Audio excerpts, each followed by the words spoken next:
প্রিয় সাথী ও বন্ধুগণ, আমি হোসেন গাজী মানবাধিকার কর্মী হিসাবে পশ্চিমবঙ্গের একজন সামাজিক মানুষ হিসাবে আপনাদের কাছে একটা নতুন ঘটনা বলতে চাইছি। আপনারা সবাই জানেন, আমরা দুদিন আগে দেখলাম বিভিন্ন সোশ্যাল মিডিয়ার মধ্যে অনেক ঢাক ঢোল পিটিয়ে আনন্দ করিয়ে দুটো চিত্র দেখলাম। এই চিত্র দেখার পরে বড় হাসি পাচ্ছে। যে হাসিতে আমার মনে মনে হচ্ছে, এ রাজনীতিটা কেমন, এ ভোটটা কেমন চিত্র। এই ভোটের চিত্র থেকে যেমন যাত্রা নাটক থিয়েটার হয়, এই থিয়েটার নাটকটা শুরু করে দিয়েছে একদিকে বিজেপি, একদিকে তৃণমূল। এই চিত্রটা কেন বলছি, আমরা কদিন আগে দেখলাম রাজ্যসভার সাংসদ নির্বাচন হলো। সেখানে রাজ্যসভার 4 জনকে এমপি হিসাবে, রাজ্যসভার সাংসদ হিসাবে রাজ্যের তৃণমূল কংগ্রেস মমতা বন্দ্যোপাধ্যায় পাঠালেন। সেই 4 জনের মধ্যে 3 জন তারা নূতন, তারা রাজনীতি কখনো করেনি। এই 3 জন নূতন যারা রাজ্যসভাতে গেলেন, সেই 3 জনের সঙ্গে রাজনীতির কোনো সম্পর্ক ছিল না। জীবনে কেউ রাজনীতির চিত্র তাদের দেখিনি। কিন্তু অবাক ব্যাপার আরেকটা জিনিস দেখলাম।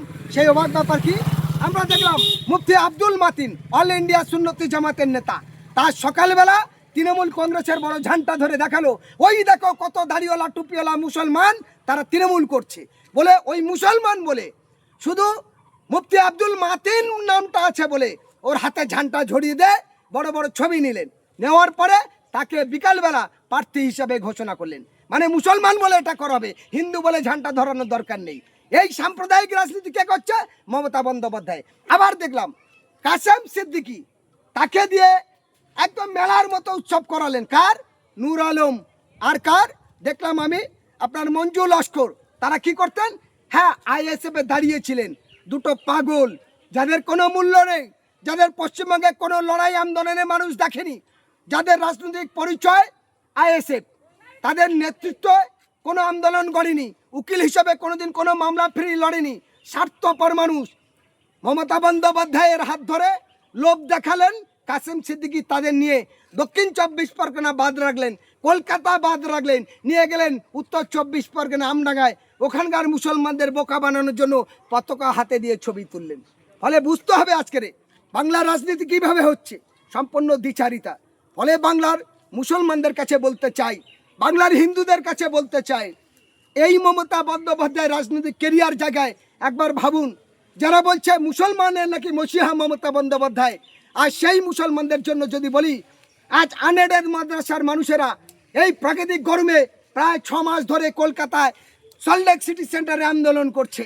তারপর এই মাদ্রাসার ছাত্ররা নাকি কুকুরের থেকে খারাপ, তাই সরকারের পক্ষ থেকে তাদের মিড ডে মিল হয়নি, কিন্তু পথচারী কুকুরের জন্য খাবারের ব্যবস্থা হয়। আর এই মুসলমান বলবে আমরা বিজেপির ঠেকানোর জন্য আমরা নাকি তৃণমূল করব।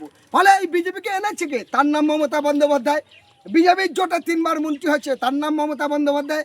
একবার রেলমন্ত্রী, একবার কয়লা মন্ত্রী, একবার দপ্তরহীন মন্ত্রী।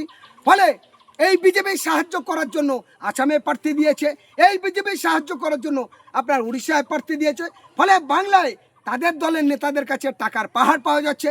তাদের দলের নেতারা মেয়েদের ধরে টানাটানি করছে, মেয়েদের নিয়ে কোমর দুলিয়ে নাচানাচি করছে, হাজার এক প্রমাণ।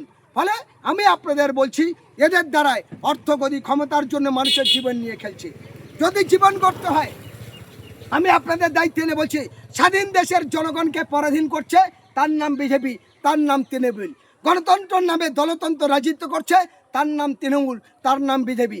আজ বাংলার মানুষের স্বাধীন নেই, সে তার গণতান্ত্রিক অধিকার প্রয়োগ করতে পারে না, তার ভোট নিজের ভোট নিজে দেবে সেই ক্ষমতা মানুষের কেড়ে নিয়েছে। মানুষ স্বাধীনভাবে অন্যায় অত্যাচারের বিরুদ্ধে বলবে, সেটাও তারা বলতে পারছে না। আমি করজোরে আবেদন করে বলছি, এই প্রতিকুর, এই নূর আলম, আর এই যে গেছে আপনার মঞ্জু লস্কর, এদের কুত্তার রাশি হবে। কারণ আপনারা জানেন, এমআইএম এর বড় নেতা আনোয়ার পাশা, এমআইএম এর বড় নেতা শফিকুর রহমান, সিপিএম এর বড় নেতারা অনেকজন গেছিল, প্রতিকুর রহমান। আপনারা জানেন আইএসএফ এর হাজি কৌসার মল্লিক ঘটকালি করে প্রেস ক্লাবের সাংবাদিক সম্মেলন করে নিয়েছে, তারপর জুতো দিয়ে পালিশ করে দিয়েছে। আজ তাদের দলের সঙ্গে সম্পর্ক নেই, রাজ্যের সাথে সম্পর্ক নেই। ফলে কেমন দ্বিচারিতা তৃণমূল বুঝতে অনেক বাকি। নেতারা আজ কোটি কোটি টাকার মালিক হয়েছে, আর নিজেরা বাঁচার জন্য এক একটা তৃণমূলের নেতা 15 জন, 20 জন, 40 জন করে বডিগার্ড নিয়ে ঘুরছে। এই টাকা কোথায় থেকে আসে? জনগণের ট্যাক্সের টাকা। জনগণ ভিখারি হচ্ছে, আর রাজ্যের দেনা করে করে দেউলিয়া হয়ে গেছে। পশ্চিমবঙ্গের একটা বাচ্চা জন্মালে তার মাথার দেনা 81,784 টাকা। কে করেছে? মমতা ব্যানার্জি করেছে। আর ভুল করে মানুষকে বোকা বানিয়ে ক্ষমতায় আসতে চাইছে। আমি হোসেন গাজী আপনাদের বলি, ওই সব নাটকের কথা ভুলে যান। ইংরেজি 9 দেখেছেন, তার মাথাটা যদি নিচয় নামিয়ে দেয় তাহলে কয় হয় 6। এই 9 6 15-র হিসাব দীর্ঘদিন ধরে করে বাংলাকে দেউলিয়া করে শেষ করেছে তৃণমূল কংগ্রেস। বাংলাকে শেষ করে দাঙ্গা বাঁধাচ্ছে বিজেপি। এই বিজেপি আর তৃণমূল ভাই ভাই, পদ্মফুল আর ঘাসফুল এক। এরা টাকার এপিট আর ওপিট, চোরে চোরে মাসুতো ভাই। বাংলাকে বাঁচাতে চাই। আসুন আমরা হিন্দু মুসলমান দলিত আদিবাসী কাঁধে কাঁধ মিলে এই সাম্প্রদায়িক স্বজন পোষণকারী অত্যাচারে তৃণমূল বিজেপির বিরুদ্ধে ব্যারিস্টার আসাদুদ্দিন ওয়াইসি, আপনারা জানেন মাওলানা বদরুদ্দিন আজমল সাহেব, হুমায়ুন কবির, নওশাদ সিদ্দিকী, মোহাম্মদ সেলিম, অধীর চৌধুরী, এই সমস্ত রাজনৈতিক দলকে আমরা বিপুল ভোটে জয়যুক্ত করি, তাহলে দেখবেন সমূল একটা সর্বনাশের জায়গা থেকে মানুষ মুক্তি পাবে।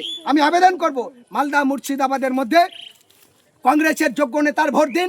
বাকি হুমায়ুন কবিরের দলের নেতৃত্বে MIM এবং জেইউপি যে জোট হচ্ছে সেই জোটে ওখানে ভোট দিন। দক্ষিণ 24 পরগনায় ISF এবং CPMরা যেখানে আছে সেখানে ভোট দিন। আমরা চাই কংগ্রেস থেকে 10টা MLA আসুক, আমরা চাই MIM থেকে জিতে আসুক, আমরা চাই জেইউপি থেকে জিতে আসুক, আমরা চাই CPM থেকে জিতে আসুক, আমরা চাই ISF থেকে জোটভাবে জিতে আসুক। তাহলে একনায়কতন্ত্র রাজ ভালো জিনিস নয়, একক শক্তিতে চলে না।